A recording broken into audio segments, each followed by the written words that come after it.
هذا دقيسن أودنا قون Somali Public Radio وحد كدقيسن كرتان 90.3 FM Minneapolis إيو 106.7 St. Paul مالنت أحد تدوّد في النمو حدنا وحن ستيج كقصة دوينية عبد القدوس نور صالح دنيا ل وصحافي وأساسها كتب بيا SPR.FM عبد القدوس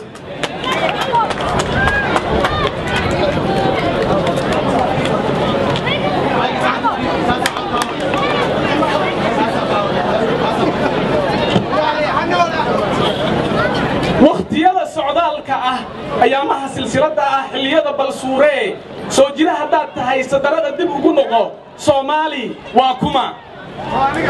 sinaanta la magaca ahaysan ku neefla ma ogoli inuu iga sarreyn karo annaga garasho sogordahan Soomaaliya ruux uga ma dhigo oo Soomaali baan ahay ninna madax salaax iyo kama yeelo saystatada sasabada maqaayibo sirta waxaan iraahdaa saab aan biyaha celinay Soomaali baan ahay dabayshaan la socod ahay salfudaydna uma kaco waaday sunnaan ahay marna samawadaan ahay samir baan hogaagtaa Soomaali baan ahay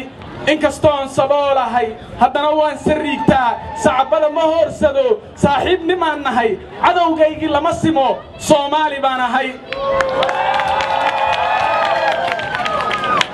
socdaalkaygu waa meel sahaydaydu waa dacar sayftaydu waa cudur naftuna geedka iga suran Soomaali baan ahay Soomaali baan ahay Soomaali baan ahay buu yiri Allah u naxariistee Abwaan Cabduqaadir Xirsi Yamyam oo sawirayay ama sharaxay shakhsiga Soomaaliga wuxuu ku sifeeyay Soomaaliga inuu yahay nin geesi ah wuxuu ku sifeeyay Soomaaliga inuu yahay nin kalsooni badan leh wuxuu ku sifeeyay shakhsiga Soomaaliga inuu yahay nin saaxiibkiisana u roono cadowgiisana u daran buu ku sifeeyay anigu saan idin kaga sheekeeyo Soomaaliga aan aqaan iyo waliba Soomaaliyada aan aqaan qarax ka dhacay magaalada Muqdisho oo ay ku nafwaayeen ku dhawaad 7 ruux halka 6 kalena ay ku dhaawacantay iska horimaad ka dhacay magaalada Kismaayo ee xarunta gobolka Jubbada Hoose ayaa sheegay in halkaasi ay ku dhinteen 23 ruux halka 6 kalena ay ku dhaawacantay wararka naga soo gaarayo magaalada gobolada waqooyiga Soomaaliya ayaa sheegay in halkaasi ay isku hardiyeen maamulada Puntland iyo Somaliland caawa iyo caalamka doon ku gadoontay badacas ayaa la sheegay inay ku dhinteen 120 tahriibayaal Soomaali ah wararka naga soo gaarayo magaalada Cape Town ee dalka South Africa ayaa sheegay in Soomaalida halkaasi ay walac ka muujiyeen bartilmaameedsi iyo ugaarsi gaar ah oo lagu hayo wararka naga soo gaarayo magaalada Minneapolis ee gobolka Minnesota ayaa sheegay in ganacsatada Soomaalida lagu eedeeyay masuq aad u baaxad weyn waa sheekooyin xaqiiq ah waa sheekooyin aan maalin walba daalacno waa sheekooyin nasifeeya annaga waa sheekooyin sifeeya gaajo waa sheekooyin sifeeya cudurro waa sheekooyin sifeeya guuldarri waa sheekooyin ku kalifay in caruurtiinaan ay inkiraan in ay Soomaali yihiin waxaan xasuustaa bariga aan elementary school ka dhigan jirnay waxaan inkiri jirnay inaan Soomaali nahay sababtaan u inkiri jirnay ayaa waxa ay ahayd Soomaaliya waxa la xiriiriyay falxumo badan falxumadaasi baan ka cararaynay Soomaaliya laga xiriiriyay haddaba dhalinyaro Soomaaliyeed oo ku barbaartay magaalada Minneapolis ayaa waxay ku riyootay inay wax ka bedelaan Soomaaliga ay yaqaanaan iyo waliba Soomaaliyada ay yaqaanaan riyadaasi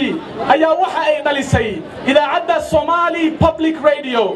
oo ah idaacadda bulshada Soomaaliyeed oo aad ka dhagaysataan magaalooyinka mataanaha ee Minneapolis iyo St. Paul mawjadaha dhirirkeedu yahay 9.3 iyo 1.6 ee magaalada St. Paul idaacaddan ayaa waxaad uga barateen barnaamijyo wax ku ool ah oo ay ka mid yihiin barnaamijka waxbarashada oo ay ka mid yihiin barnaamijka diinta oo ay ka mid yihiin barnaamijka caafimaadka oo ay ka mid yihiin barnaamijka deegaanka oo ay ka mid yihiin barnaamijka aynu ku caan baxnay oo la magac baxay ma ogtahay dhagaystow in caawa 7 fiidnimo aan hawada soo galayno ma ogtahay dhagaystow إن آد ورركني كده جايسن كريسي www.spr.fm ما أقتهي دجاجستو إن دبل دقني أي ساق من قابسي كجوج أي ما أقتهين دجاجستو إن دلنا يرى كجوج أي سميان برنامج الله قلت يا لغة أفك الصومالي كما أقتهين دجاجستو إن برنامج ده سياد كده جايسن كريسان SPR.FM أما الصومالي Public Radio ما أقتهين دجاجستو إن مشرح الدغير الصوماليات وكوكوليستي حزبك الدورة شرف حزبك الديمقراطية أي ما أقتهين دجاجستو ما أقتهين دجاجستو إن دورة شرف أي نقص صعود بيش نوفمبر أي ما أقتهين دجاجستو إن بيش رمضان أي معلمك هرتي وما أقتهين دجاجستو إن صوبناها صلى الله عليه وسلم أي كسوانتهي من صام رمضانا إيمانا واحتسانا غفر له ما تقدم من ذنبه وما تأخر ما أقتهي دجاجستو إن معنى هذا ويتهي إنك يسوى بيش رمضان إنه إلهي نافع يدمجي سكيسي هرأي ولي بكيسي صوص على وما أقتهين دجاجستو ما أقتهين دجاجستو ما أقتهين دجاجستو وهي برنامج كاسي هذا هو حنومة هالنقيا بهذا الصحافة الصومالي بابليك راديو ورياشني كسوغان مقالة مقدشو ورياشني كسوغان مقالة قالكعيو ورياشني كسوغان بوساسو مقالة نهر ان برن مقالة هرقيسة iyo waliba bahda saxaafada wariyaashani waxaan salaamayaa saaxiibtay oo ana kamid ah bahda saxaafada Somali Public Radio Khadra Cabdisalaam oo caawa si fiican barnaamijka noogu daadiisay waxaan salaamayaa saaxiibkay kaamiradan inoo la dul taagan Ciise Cali Jaamac oo kamid ah bahda saxaafada Somali Public Radio waxaan salaamayaa Wilwal oo naga maqan saaxiibkay iyo Cabdiyar Qurxan iyo abwaanka caanka Soomaaliyeed Saalax Doonyaale